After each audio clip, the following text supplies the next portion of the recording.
Just in, Manny Pacquiao pinabura ng korte sa kasong isinampa nito laban sa mga pulis na nambugbog sa kanya.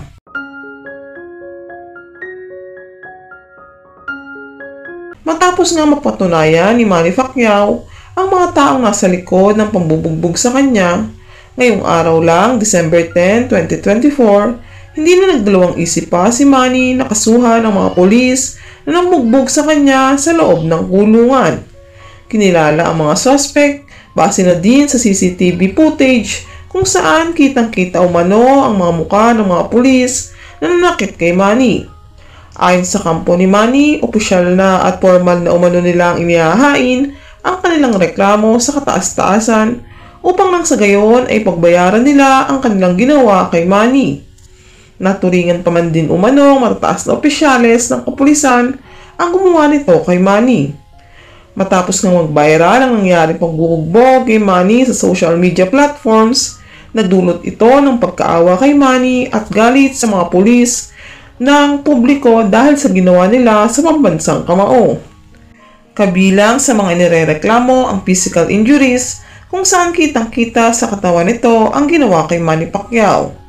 Nagsagawa din ng medical test kung saan kitang-kita umano ang resulta ng totoong ginawa kay Manny sa loob ng kulungan. Ayon pa sa source, ginawa umano ito ni Manny upang nang sa gayon maging matapang ang mga naaapi. Magsalita, ipaglaban ng tama, nang sa gayon wala nang ni isang tao ang maapi dahil sa mga taong ganid at sakim sa kapangyarihan na dapat sana ay tagapagtanggol ng naaapi. Hindi yung sila pa ang mang-aapi. Hawak din umano ni Manny lahat ng ebidensya ng naggalaman ng mga taong gumawa nito sa kanya. Testimony ng mga taong nakasaksi, maging ang medical record kung saan makikita ang lahat ng natamo nitong pinsala. Samantala, naglabas na ng official statement ang PNP hinggil sa nangyari kay Manny Pacquiao. Humihingi sila ng paumanhin sa nangyari kay Manny at kung mapatunayan umano na talagang nagkasala ang mga kapulisan na inirereklamo ni Manny, hindi umano sila magdadalawang isip na parusahan at sabakin sa pwesto ang mga pulis na may kinalaman sa pamumugbog kay Manny Pacquiao.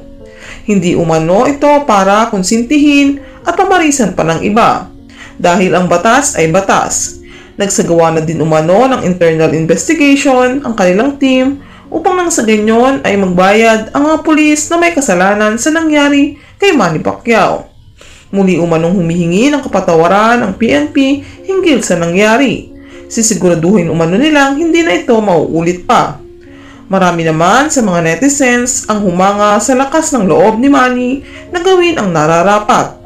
Dahil kung di umano ito gagawin ni Manny, magpapatuloy umano ang mga linggawi ng kapulisan dahil sa pang-aapi ng mga ito, hindi lang kay Manny kundi sa mababang uri ng mga tao.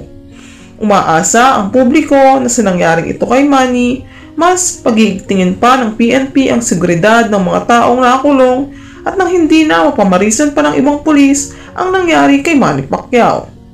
Samantala, laking pasasalamat naman ni Manny Pacquiao dahil pinaburan umano ng korte ang kasong isinampa nito sa mga pulis na nambugbog sa kanya.